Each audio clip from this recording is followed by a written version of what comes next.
Chapter 7, The Earth That Remembered Us Wrong. We returned. That was the word we used because we needed one. The sun was the right size again. The continents on the viewport were a relief map I could have named in my sleep.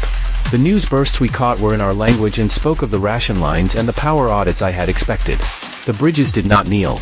The bridges held. Our reentry capsule didn't have room for all of us. That is a sentence I wish I could write around. We argued. No democracy.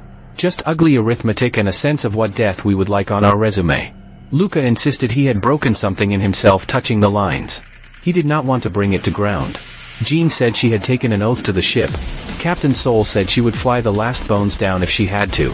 Mara said she had never been on this earth even if it was hers or mine, and she would stay where the station songs were loudest because she understood them now.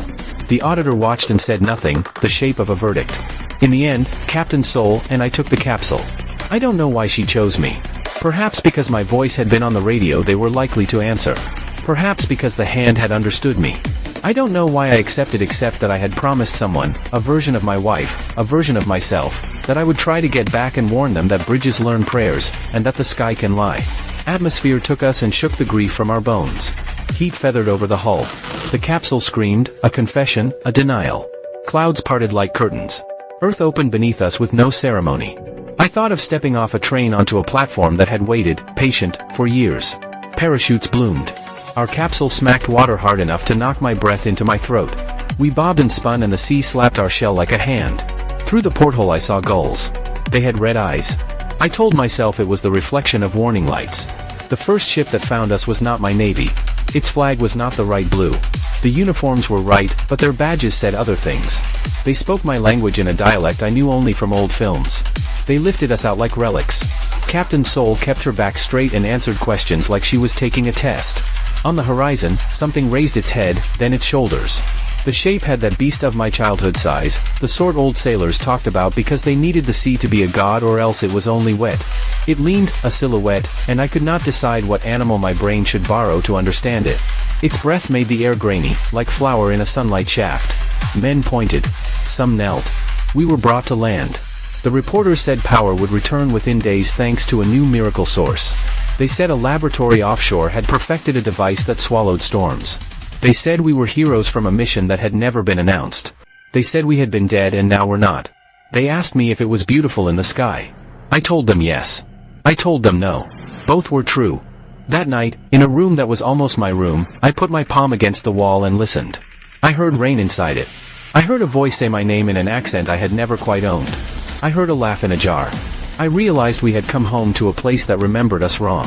Close enough to love us. Far enough to keep an extra glass on the shelf for the man I had not become.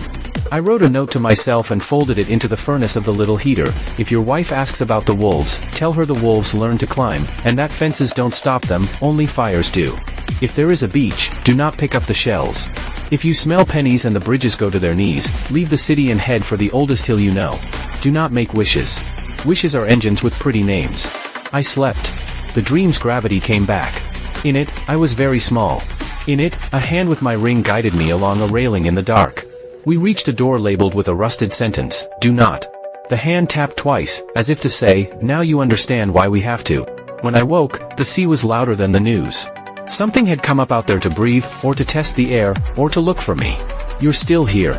Listen to me now. We do not own the rules. We borrow them, and if we pull too hard on any one thread, whatever is on the other side will tug back. Some days, it will tug kindly. Some days, it will tug with a hunger so bright it looks like a sunrise. If you hear rain in the walls, don't pull the panel. Not unless you have a hand that knows how to write in blood. If this tale kept you with me to the end, please subscribe to the channel, activate notifications so you don't miss what comes next, give the video a like, leave a comment with your favorite moment, and share it with someone who loves a good scare.